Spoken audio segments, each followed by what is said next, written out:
how to turn on or turn off phone call vibration on Samsung Galaxy S26 Ultra. Let's start the video. First of all, go to App Library.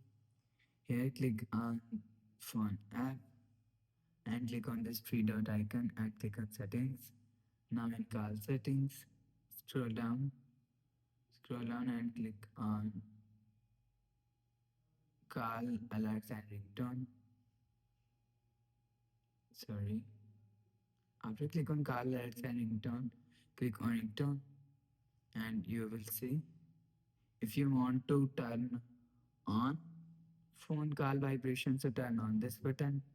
After turn on this button, you will see phone call vibration is turned on. If you want to turn off phone call vibration, so turn off this button.